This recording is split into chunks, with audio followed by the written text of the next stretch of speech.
voted for Donald J. Trump because our country's a mess. It was in much better shape 4 years ago. Why Nikki Haley?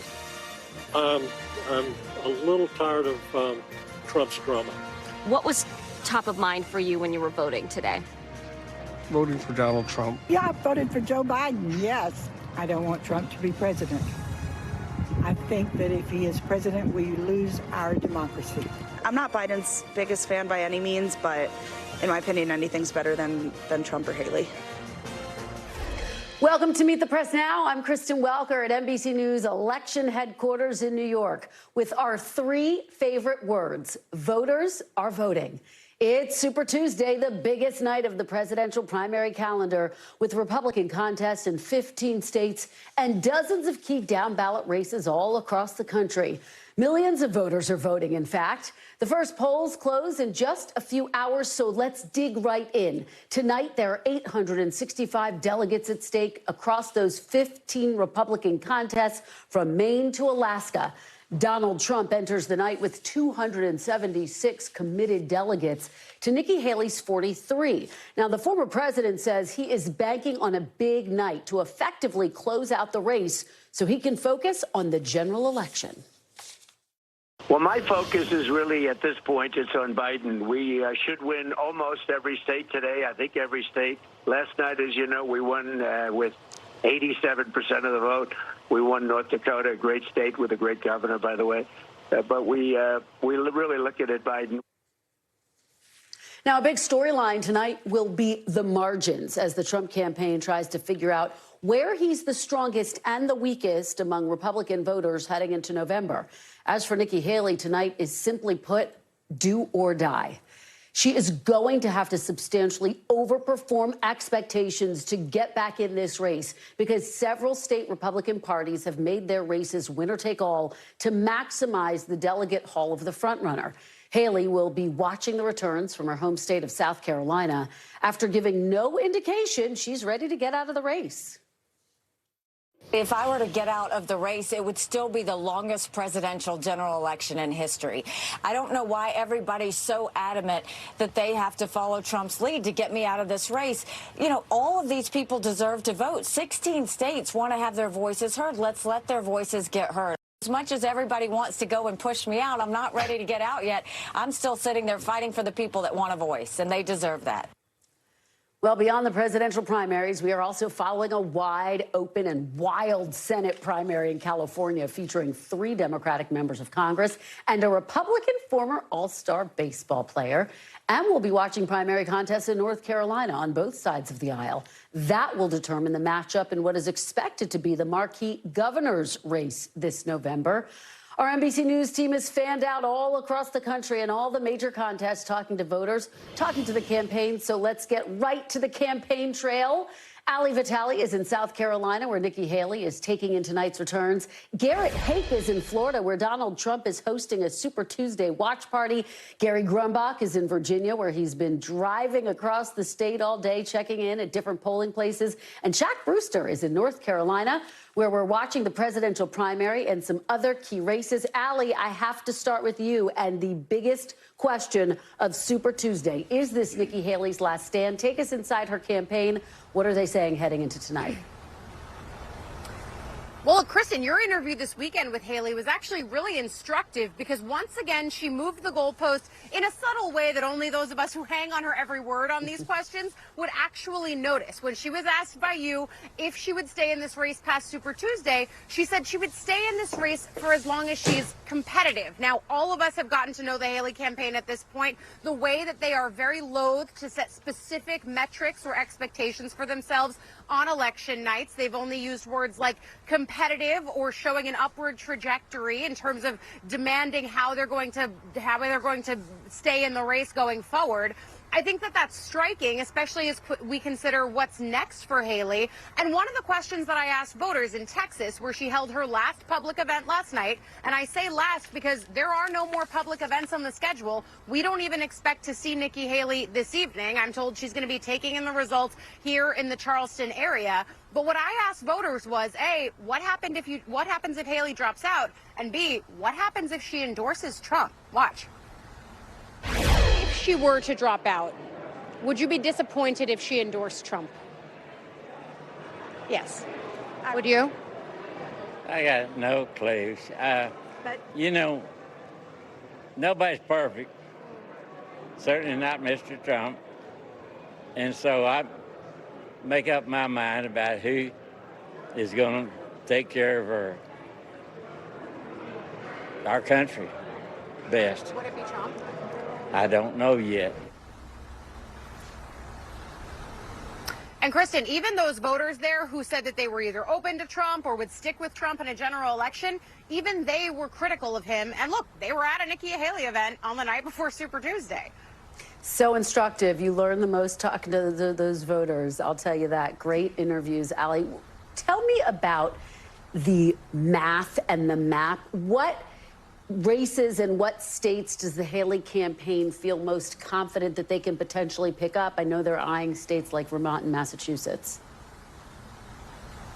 Vermont, Massachusetts, even places like Virginia. Think about anywhere on this map, where the winner-take-all thresholds are a little bit lower, but then also the places where there's open primaries, places where Democrats can effectively dabble in the Republican primary race. I know Gary, for example, is in Virginia. I heard from one elected official there who said, hey, I'm seeing some weird things in my text messages because people who don't often vote in primaries and people who are Democrats are saying, I need to get out and I need to vote for Nikki Haley as a chance to blunt Donald Trump from being on the ballot. We will ultimately see if those are the kinds of people that came out in the numbers that Haley needs in order to make a strong showing in states like these. But as much as voter conversations are instructive, and certainly Super Tuesday results are going to be that too, we're also looking ahead. Sarah Dean, our Haley campaign embed, and I calling around to some of the folks on the ground in Georgia who have endorsed Haley's campaign. They tell us there are no plans for any events there. That's instructive in and of itself. Doesn't mean it can't change, but it also means at this point there's no plans for her to physically get on the ground in the next state to vote either. Yeah, you and I do a lot of tea leaf reading at this point in any race, Allie, and that certainly is a big one. Well, you have been all over it. Phenomenal job and great interviews with the voters there. Allie Vitale, thank you so much. I want to turn now to Garrett Hake. Garrett, how is the Trump campaign feeling heading into tonight? Kristen, I just interviewed a senior advisor to Donald Trump's campaign who expressed nothing but confidence about tonight and the expectation that they will sweep every state on the board for Republican voters tonight. Now, Trump's campaign understands that they cannot win the nomination outright tonight. They think that'll probably take until March 19th, 2 more sets of primaries to get him over the threshold to become the presumptive nominee in terms of delegates. And they're basically waiting to see when Nikki Haley will see the writing on the wall that they believe she has absolutely no mathematical path to victory. I asked about a worst-case scenario and was told there is no worst-case scenario because she cannot come back to be the nominee. So it's really just a question of when, not if, from their perspective. After that, it's really a question of what do they want to do in a general election and what does that campaign look like? The word from this senior advisor to the Trump campaign is it looks basically exactly like what we're seeing right now. They believe the formula that they have put together, including the focus on Donald Trump's legal exposure, the criminal case against him, is a formula that will continue to work for them in the general election. And they believe that even the publicly available data backs it up. All of the polls we saw over the last several days showing Donald Trump leading Joe Biden, yes, within the margin of error, but leading him across the country. They believe in the potency of the immigration issue, and they believe that there's very little that Biden or anyone else can do to kind of turn that around on Donald Trump. So what you're seeing right now is a campaign that is trying to remain disciplined, as they have been right now, mostly focused on Joe Biden, not terribly dragged down by Nikki Haley, and starting to try to scale up and build out to exist in a general election. I think the key thing to watch, according to this advisor, is going to be, can they raise the money that they will need to be competitive in the courtroom,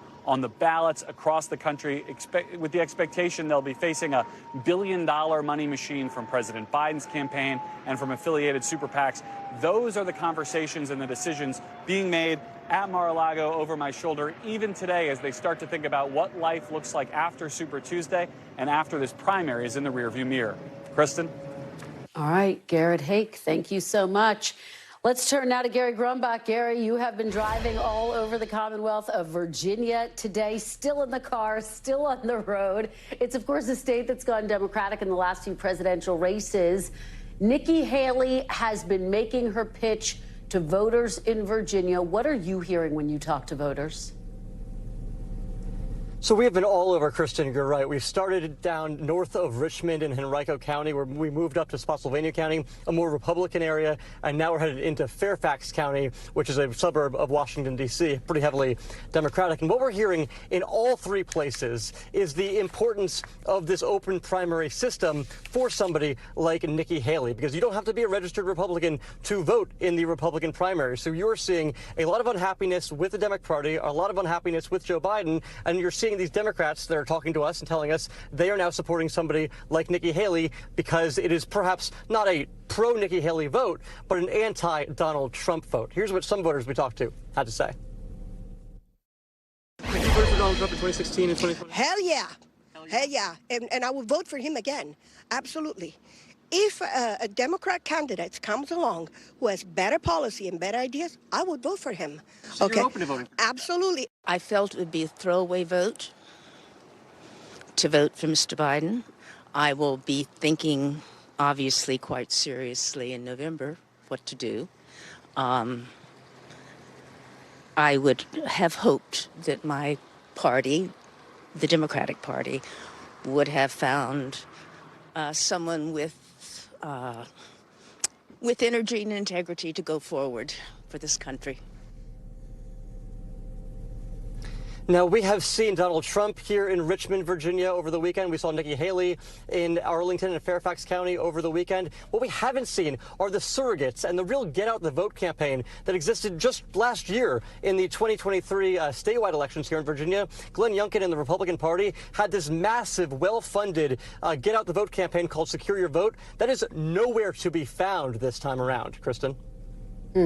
Fascinating stuff, and you're absolutely right. I caught up with Nikki Haley at one of her events there in Virginia, and she certainly is making a strong push there. Gary Grumbach, great interviews with those voters. Really appreciate it. Appreciate your reporting. Let's turn now to Shaq Brewster, who is in North Carolina. And Shaq, North Carolina is such an important state because it's going to tell us a lot about the general election as well. It, of course, is a true battleground. It's going to be a hard-fought race in the general.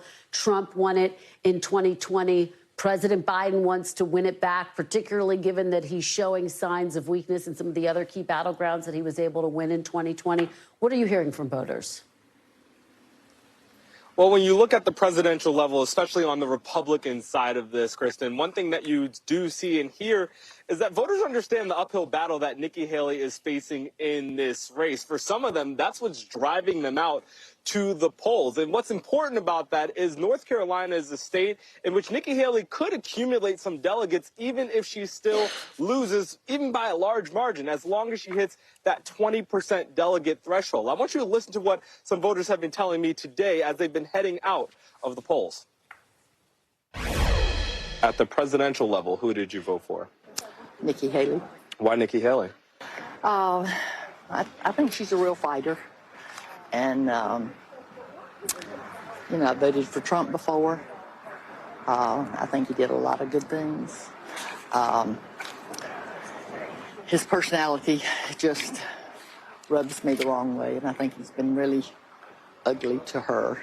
John, who did you support for the presidential primary today? Trump. Why Donald Trump? You know where he stands. He backs up what he says. And the thing is, on paper, North Carolina looks like an opportunity for Nikki Haley, or at least could be under normal circumstances. She was the former governor of a neighboring state. It's a state with a Democratic governor, so you know there are at least crossover voters or more moderate voters here. The question is whether or not those voters show up and if they show out for Nikki Haley tonight. Yeah, you're absolutely right, Shaq. She has to show signs of strength in states like North Carolina, Vermont, Virginia, these states that we're talking about, in order to make a real case to her supporters and her donors, most importantly. Shaq, before I let you go, obviously there's a hotly contested gubernatorial race. Tell me what you can about that, and what's the state of play? Yeah, this is a big thing looking ahead to the general election, because in November, North Carolina is expected to have one of the most competitive gubernatorial races in the country. So today is when each party is deciding which candidate they want to put up. The front runner on the Democratic side, you're looking at him on the left side of the screen, Josh Stein. He has the endorsement of the term-limited, popular Democratic governor. On the Republican side, Republicans see some opportunity because they haven't had control of the governor's mansion here since 2016. Donald Trump has put his thumb on the scale, so to speak, and endorsed the Lieutenant Governor, Mark Robinson. The problem with him, he's outspoken and very critical. So there's an open question if he's the best general election candidate. And of course, former President Trump was praising him just over the weekend. Shaq Brewster, great reporting from the ground in North Carolina. Thank you so much for being there for us. We will see you later for tonight's special coverage. Coming up, breaking news from Capitol Hill, where Senator Kyrsten Sinema of Battleground, Arizona, has announced she will not be seeking re-election, shaking up another competitive race in November. We'll have the very latest there. But up next, a supersized moment for President Biden with his State of the Union address in just 2 days and his re-election campaign struggling in the polls. A member of the Biden campaign's advisory board joins us next. Don't go anywhere. This is Super Tuesday. Stay with us.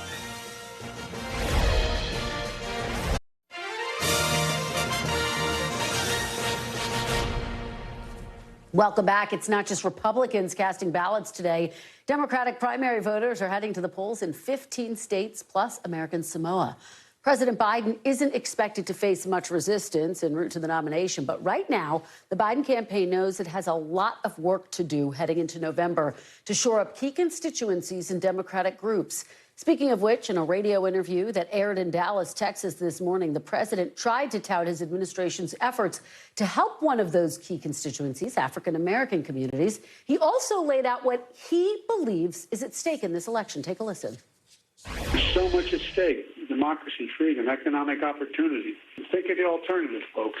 If we lose this election, you're going to be back with Donald Trump. And Donald Trump, anyway, the way he talks about, the way he acted, the way he dealt with the African-American community, I think has been shameful. Joining me now is Democratic Congressman from California and member of the Biden Campaign Advisory Board, Bera. Thank you so much for joining me. Really appreciate it. Thanks for having me on, Kirsten.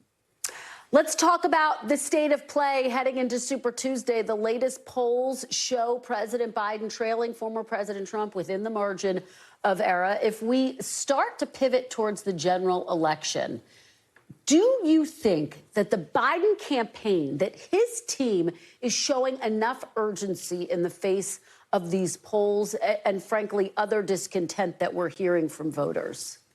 I really do. I know we're starting to put together the campaign team, building out the infrastructure in those critical states. And, it's March and the election's not until November, but you're building that infrastructure and they'll make the case. When it comes down to an election, it's really a binary choice between a president who ended the pandemic, has helped us have the strongest economy in the world, and is holding this world together with the war in Europe, trying to end a war in the Middle East and trying to prevent a war in Asia. The president's going to run on his track record, and I think we will cross that finish line. Let me ask you about some of the numbers more specifically. The latest New York Times Siena College poll shows that 61% of Biden voters feel like the president is too old to be an effective leader. What do you make of those types of numbers? And do you think the president's doing enough to dispel those concerns? Is he out front enough, in other words? Well, I think you will see a lot more of the president. Right now, this is the hardest job in the world. You've got a war in Europe where you're trying to defeat Vladimir Putin. You're trying to contain a conflict in the Middle East. And then you're trying to prevent a war in Asia. And that all falls on the president and his team's laps. So he is incredibly busy. But again, as you start to see the president out there on the campaign trail, talking to the voters, all of us out there, I think people will understand what we've accomplished in these last 3 years. Let me ask you about some of the last election results. Michigan obviously had a very coordinated, uncommitted vote. They are going to send 2 delegates to the convention. Tonight, uncommitted is on the ballot in 7 states. It's my understanding it's not quite as organized an effort as we saw in Michigan. Still, how do you view this? Do you think this is a warning sign? And what are you going to be watching for? Well, certainly what we're seeing in the Middle East and Gaza is tragic with, folks that are lacking food, water, the humanitarian crisis unfolding. Again, the president's working overtime. I think, the vice president made the case yesterday that let's get a temporary ceasefire to open up negotiation, get needed supplies in there. And again, hopefully we can speak to the constituents that are upset about what they're seeing in the Middle East and bring those constituents back. Speaking of the vice president, NBC News has new reporting that officials at the National Security Council actually toned down Vice President Harris's language for her speech in Selma, where she called for an immediate 6-week ceasefire. What do you make of that? Was that a mistake? Would you have liked to have heard that more fiery, forceful language? Look, I know all of us, especially the administration, is working hard to get, a 4, 5, 6 week ceasefire so you can get necessary food, medications, water in there to avert this humanitarian crisis. And then hopefully you can negotiate a much longer peace and ceasefire. Again, I think the vice president said what a lot of us feel. Let's find a way to make sure the Israeli people feel secure, but let's also avert this pending humanitarian crisis in Gaza. Do you wish that the language in her speech hadn't been toned down? I'm not going to speculate on what happened with the NSC, but I thought she gave a pretty powerful speech and was forthright with what a lot of us are thinking.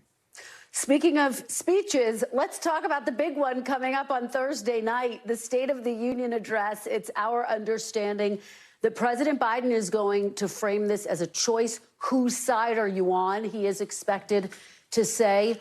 What does President Biden need to do in order to have an effective night on Thursday night? What do you want to hear from him? This election really is a choice of two different visions of America. Joe Biden's vision, he served this country admirably as a senator, as vice president, now as president, and he's going to lay out that case. And then the alternative is Donald Trump and the chaos and havoc that his administration wreaked when he was president. So I think he will lay out that case. He will speak directly to the American people. I think he'll lay out the case, hopefully, for what a second Biden term looks like. And again, elections are about choices, and he has a clear vision of what he's accomplished and where we want to go. We haven't finished the job yet.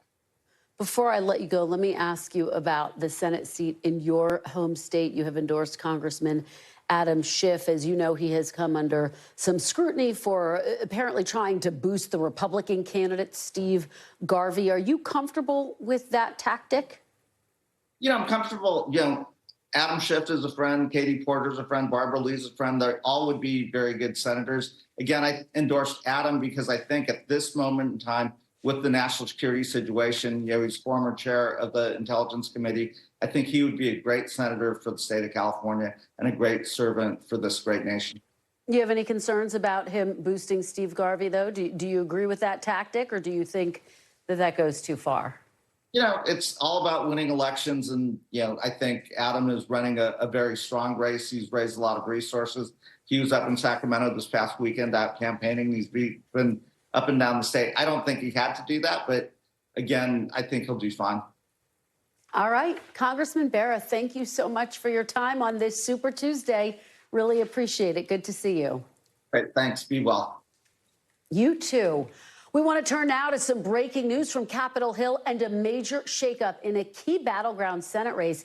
Arizona Senator Kyrsten Sinema, an independent who caucuses with the Democrats, just announced a short time ago that she is not running for re-election in a blistering video blaming the current toxic political environment.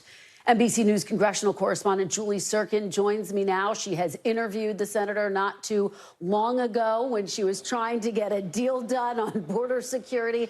Julie, talk about this. How much of a surprise was Senator Sinema's announcement today? Well, certainly it was a surprise to those in the building, but not really much of a surprise to those of us who've been covering her, especially in her efforts, the latest efforts to secure that bipartisan border bill. Kristen, as you mentioned, we've interviewed her. We've been outside of the room watching her craft this deal. I've heard from sources in the last few weeks after that bill failed to advance in the Senate that was something that she really was going to use as a booster, as a launching point, perhaps, to make this decision to seek re-election in a state where her support among Democrats Democrats, among the state Democratic Party, has certainly waned after she protected the filibuster, after she supported many bipartisan efforts, many to the contrary of what Democrats had wanted in her own home state. Here's what she said in a video today that she posted on social media announcing why she has chosen to step down after 2 decades in politics. Watch this. The only political victories that matter these days are symbolic. Attacking your opponents on cable news or social media. Compromise is a dirty word. We've arrived at that crossroad, and we chose anger and division. I believe in my approach, but it's not what America wants right now. And certainly she has credited her work across the aisle, credited Republicans that she worked with. And also, I should note, she was the first Democrat in a generation to win that Senate seat in Arizona, of course, before becoming an independent last year. Yeah, really significant shakeup. So, Julie, how does this impact the Senate race that's underway in Arizona?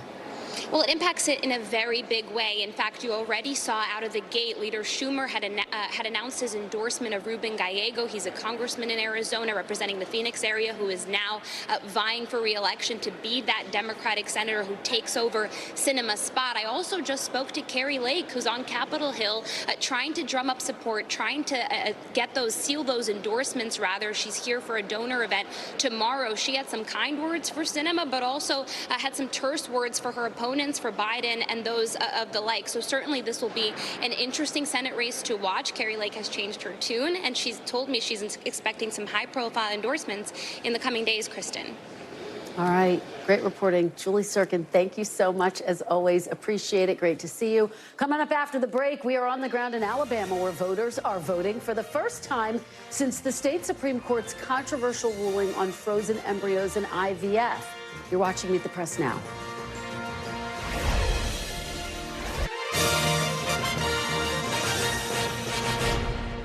Welcome back. Turning now to Alabama, where we're watching for some down-ballot drama. Primary day comes as we continue to track the fallout from last month's state Supreme Court ruling that frozen embryos are children. Now, the decision has thrown IVF access in the state into question and created a political headache for Republicans nationwide on the issue of reproductive rights. Today, 5 of the 9 seats on the Supreme Court are on the ballot, including the spot of Chief Justice. Also shaking things up, an overhauled congressional map thanks to a U.S. Supreme Court ruling late last year. Joining me now is NBC's Dasha Burns in Montgomery, Alabama. Dasha, good to see you. Thanks for being here. So Trump is expected to dominate the presidential primary tonight there in Alabama. Yeah. But how has that recent Supreme Court ruling impacted things, if at all? What are voters telling you?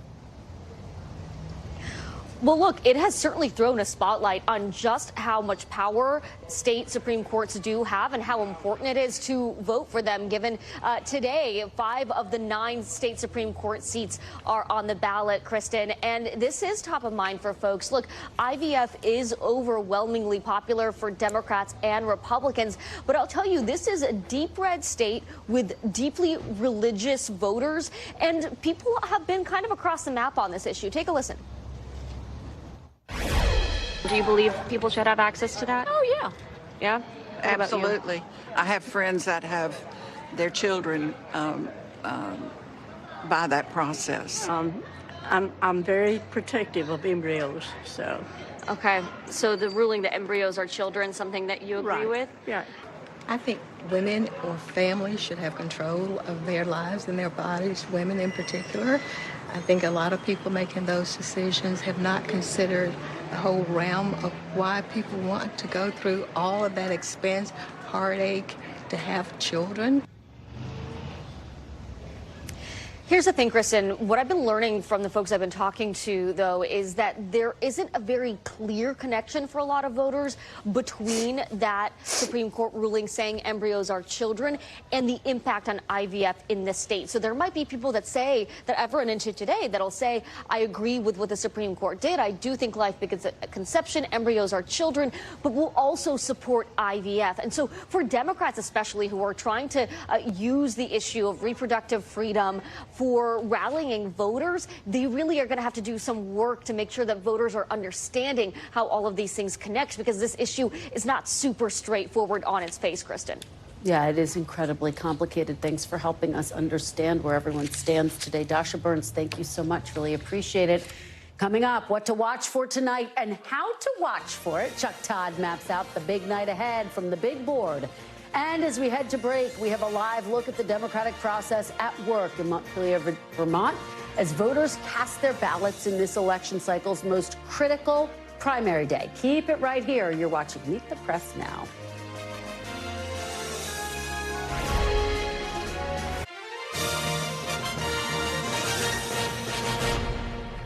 And welcome back. It is Super Tuesday. I want to bring in our great panel. Cornell Belcher, who's a Democratic pollster and an NBC News political analyst, and Mark Lotter, Chief Communications Officer for the America First Institute and former Special Assistant to President Trump. Cornell, let's start things off with you, my friend. What are you watching for tonight? What are your top lines? Well, I think I'm watching for tonight is, Nikki Haley hasn't been doing a lot of broadcasting, right? It's all the record shows they pulled back from doing a lot of television. So I'm interested to still see what percentage of the vote is almost a protest vote. And it breaks for her. Does she get 25, 26, 27% of the vote? Does she get somewhere close to a third of the vote, even though she's basically gone dark? I'm looking for that. I'm also looking for it probably to end tonight, right? I'm looking for, in the next couple of hours, the next morning, for the general election to kick off because it's all but done. Mark, weigh in on that point, because do you think Nikki Haley actually drops out tonight? If Trump has the type of night that he is poised to potentially have, there could always be surprises on Super Tuesday. Do you think Nikki Haley announces that she's dropping out on Wednesday? And again, just to underscore this point that Cornell is making, she doesn't have any events on her schedule tonight. We're not expecting to hear from her. Yeah, I don't think she drops out tonight. I don't know why she's been staying in this long, so why would she want to share the headline with Trump wins, Nikki drops out, rather than if she waits till tomorrow, waits till, Thursday, she gets Nikki Haley drops out of the race. But, to your point, the only thing I'm watching for, this reminds me of like when I videotape a ball game and my friend told me my team won. Only thing I'm waiting for is to see what the score was. It's maybe a very apt analogy. We'll have to see what happens. All right, our chief political analyst, Chuck Todd, is here. Hey there, Chuck, Kristen. weigh in on this conversation we are having, because I know you're watching a lot. What are your top lines tonight? Well, look, here's the sort of the way to watch. There's one way to watch tonight. And the reason we put it this way is, really, if this night's at all interesting, it's all due to these East Coast states. One of it, of course, is timing, right? When you win a race, sometimes when it's called, it matters, right? And to me, if Nikki Haley wants to feel good about tonight, winning Virginia tonight would give that sort of, and she's got a realistic chance. This is one of those states, and this is something I'm watching for. I'm with Mark here. This is, what the score, Donald Trump's winning tonight. The question is, how big is the victory going to be, and how many warning signs are there for the general? All these places where Trump was vulnerable 8 years ago, Virginia is a great example of one. Marco Rubio, basically a whole bunch of independents, everybody in Northern Virginia said, you got to vote for Marco Rubio to stop Donald Trump. Well, this year it's, you got to vote for Nikki Haley to stop Donald Trump. Are there more of those voters or less? Right? Rubio lost Virginia by 4 points. That, to me, is a way to, what's tonight look like? So it's not that I'm saying this is a one-state race for her, but in many ways it is, because everything else will get colored by how successful she is in Virginia, because it's early and because it's there. I'm a little bit, I'm very curious. How many of these voters are just Democrats wanting to send a message to Trump, and how many of these are really Republicans who want to who are like, hey, can we slow the roll here? We're not 100% convinced that Trump is the guy. I think that's the difference between whether Nikki Haley wins anything tonight or not. If she doesn't win anything tonight, I think it's proof most of her voters are already Biden voters. Great point, Chuck. I'm going to ask you to come join us over at the table. We're going to continue this conversation. Mark, pick up on where Chuck leaves off, which is this idea of Trump's vulnerabilities, because that is really one of the storylines, perhaps the biggest storyline that we're watching tonight. Where is he vulnerable? Or, because it's Super Tuesday, has he started to consolidate more support? Virginia will tell us a lot. What else are you going to be looking for? When I look at, I'm looking ahead to a lot of the general election polling that we have seen, and which actually shows Donald Trump not only winning the national vote, which is something that never happened in 2019 or 2020. There was not a single day he was beating Joe Biden head-to-head. RCP average, Real Clear Politics average, has him up 2 right now. I know it's early and it's going to change, and also in the swing states. So I think a lot of this, what we're seeing, are either independents and Democrats who weren't planning to vote for Donald Trump anyway, or some who are, much like I spent 2016 campaign with then Governor Mike Pence. We spent the last 6 weeks of our campaign basically telling Republicans it's time to come home. So are many of them already making that case where, yeah, I like Nikki Haley, she's young, she's a new voice, but if it comes down to it head-to-head, I'm taking Donald Trump over Joe Biden. Yeah, Cornell, I'm hearing Democrats talk a lot about Trump's vulnerabilities. Look at how vulnerable he is in the general. Do you think that Democrats are over-indexing on some of these vulnerabilities, which are real, but are they over-indexing on it? Well, no, in the end, it's each candidate has a story to tell. And listen, I think we know the story that Donald Trump has to tell because he's told it before. And to that point about the polls, look, I've said this before. Heck, I've said it to you. I think Donald Trump is at his ceiling, right? And we've seen in past elections, he's a 47-48% proposition. And to the point about, you know, whether or not he loses any support from Republicans. Look, I've been on this play before in 2008 when I was working for a guy by the name of Obama, and people were going, a lot of Hillary Clinton voters aren't going to actually support Barack Obama. And you know what they did? They went and supported Barack Obama. Now, I think the lion's share will do the same, but this is a little different, right? And there is some people who have some real hangups with the criminality and with the convictions. So is that a different variable? Maybe, but I think Donald Trump is at his ceiling. He gets what he's going to get, and they stick with him. Yeah, Cornell, you take me to my next point. Chuck, you and I have spent, from the beginning of this race, a lot of time talking about these criminal indictments against former President Trump. Would they start to impact him as they piled up?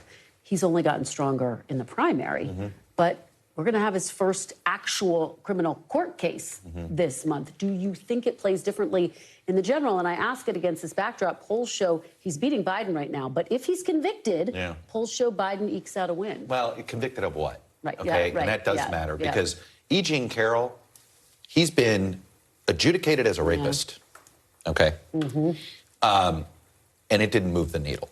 I don't see how anything Alvin Bragg touches here on because it's about Trump's sex life, even though it does tie to politics. And, you know, I'm not going to.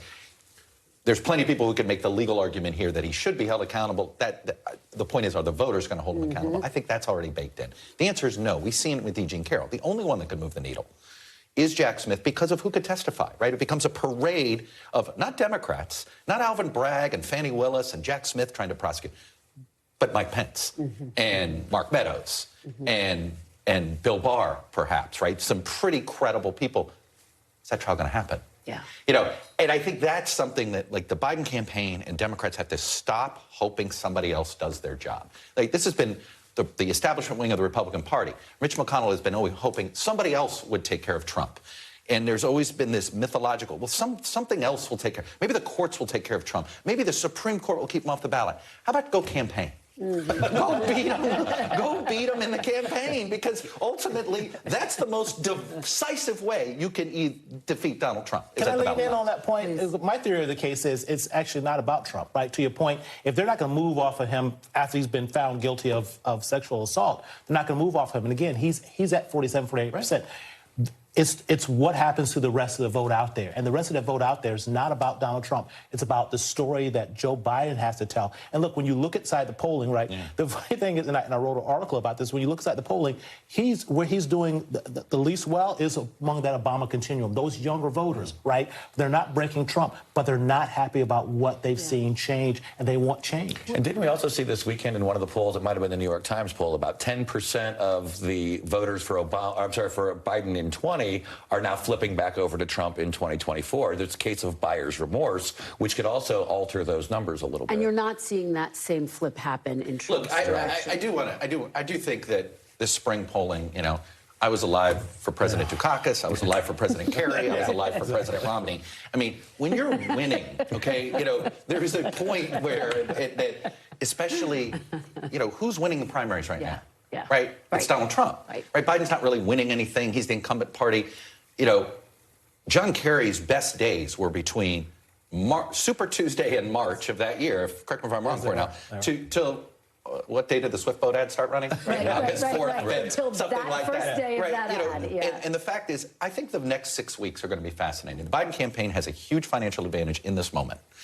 This is what every incumbent always hopes for. Once they get their opponent, you want to be financially ahead so you can define your opponent. Now, how do you define Donald Trump these days? There's no, obviously, but the point is they can sort of frame their argument and see what works here. I'm not sure what's going to work. I don't know what character attacks work. I don't know whether they need to re-educate. A lot of people have memory hold the first 3 years of the Trump presidency because we've all memory hold everything pre-COVID, right? This is not a Trump issue. This is like, it's astonishing how much I have forgotten that happened in life before COVID. Does it work? Does it move the needle? And that, to me, is going to be a real test in the next 6 weeks. They should be able to get this race back to even, if not slightly ahead, assuming they really come in full force in the next 6 weeks. It all starts Thursday. It all starts Thursday. Chuck, quickly, you have a best case, worst case scenario for Trump tonight in terms of... I wonder if we want to put it up there. Do you want to go to the board? Let's put it back. Yeah, let's put it back up. Get it up there real quick for folks to see. And really, it all depends on what I was saying. Look, he either is going to clinch this nomination next week or he clinches it the following week. A lot of it has to do tonight. Does he cross the 1,000? Essentially, does he cross the 1,000 delegate barrier tonight? I think a lot of it has to do with what I said earlier, right? Which is, does he win? I'm going to get over everything. And does he win every single state tonight? Yeah. I think it's possible he does. Yeah. Right? He could do that. But if he doesn't, win, that's why Virginia is going to tell us everything. Because if somehow Nikki Haley is going to pull the upset in Virginia, probably means she wins Minnesota. I assume that also Colorado, all three are very similar electorates as far as, and the rules that go with there. That's a different conversation tonight than if Donald Trump essentially sweeps everything and she's able to cherry pick delegates here or there in the suburban congressional districts where she's allowed to do it. So, I think that it's sort of like we know, goes back to Mark's point, we know the outcome of the game.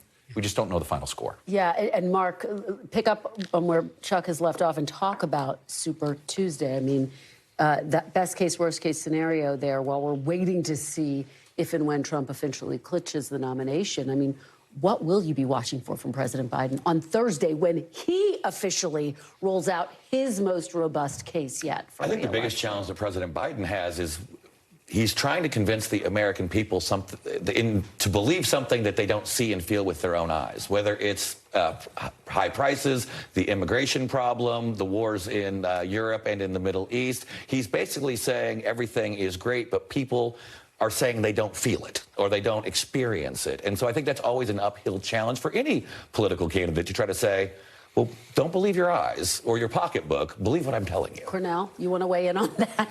That's what campaigns are for. Right. That's why you build campaigns. I heard in 2012, I don't feel the hope, right? The hope and change that we were promised. I don't feel the hope and change we were promised. Build a campaign to remind them of it. I think they can. Chuck, how much there's the policy he's going to talk about, the politics, and there's the performance of it. How important is the performance aspect? Obviously, he can't have a bad night because there's all this is in the air. You've got her testimony that could come. But can I just make one quick point here? I think they're going down a very tricky road here if they decide, the best thing for Biden to do is to start acting like Trump and to start taking pot shots in this.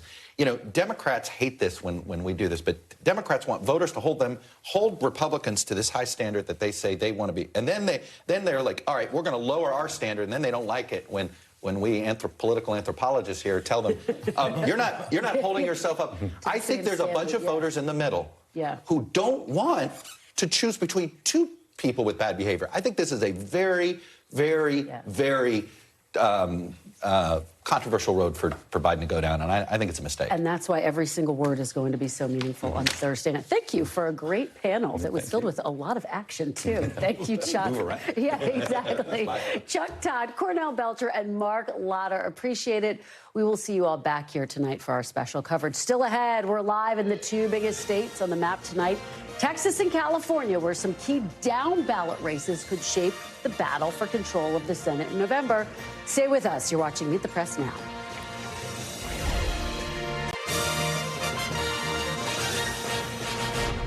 Welcome back. Two of the most delegate-rich states tonight also have key down-ballot races that we're going to be watching closely.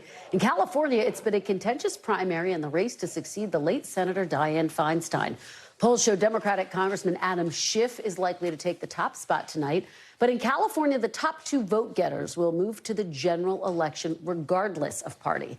In Texas, Democrats are choosing a candidate to go against Senator Ted Cruz after a surprisingly competitive race in 2018. Congressman Colin Allred is viewed as the frontrunner in the Democratic primary, but he needs to win a majority tonight to avoid a runoff in May. And he's facing a slate of more than a half a dozen Democrats on the ballot. NBC News correspondent Jacob Soboroff joins me now from Santa Ana, California, and also with me in Dallas is NBC News correspondent Priscilla Thompson. Jacob, let me start with you. Break down what you're watching tonight.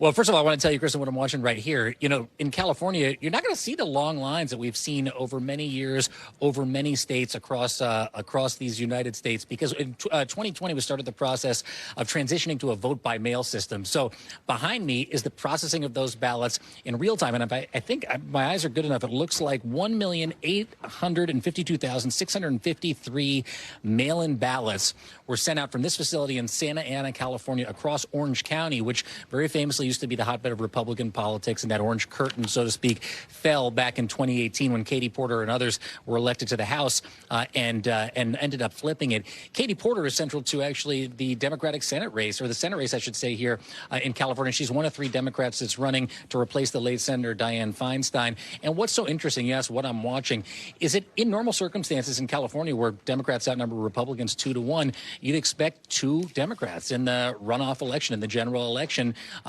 And Adam Schiff and Katie Porter are sort of where all the money was at. But Adam Schiff has spent aggressively on behalf, believe it or not, of Steve Garvey. It's sort of reverse psychology. He ran negative attack ads that propped him up. Katie Porter has said it's a brazenly cynical campaign that Adam Schiff wants to face Steve Garvey, the former Dodger, a Republican, in the general election. Schiff hits her back saying, you're doing the same thing. The fact of the matter is, Porter is not spending that kind of money elevating Republicans that Adam Schiff has done. It's been a successful campaign strategy, Kristen, and ultimately you could see Schiff and Garvey in that general election here come November. It's exactly what Schiff wants. Katie Porter, Barbara Lee, the other congresswoman in this race, are not happy about that.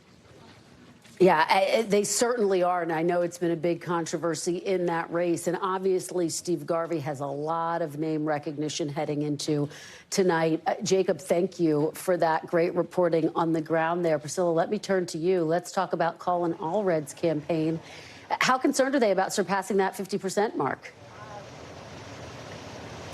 Yeah, I spoke to the congressman this morning, and he said that he is excited about tonight. And while his campaign is confident, they also recognize that there are 9 other Democrats on the ballot today vying for the opportunity to take on Senator Ted Cruz. And it could very well mean that he does not get over that 50% threshold and that this does go to a runoff. But the reality is that his messaging throughout this primary has been trained on Senator Ted Cruz, really hitting him and Republicans on the issue of abortion. And he says that regardless of if he has to spend another 2 months duking it out with the Democrats, that message is going to remain the same. So already continuing to move towards a general election message. Kristen?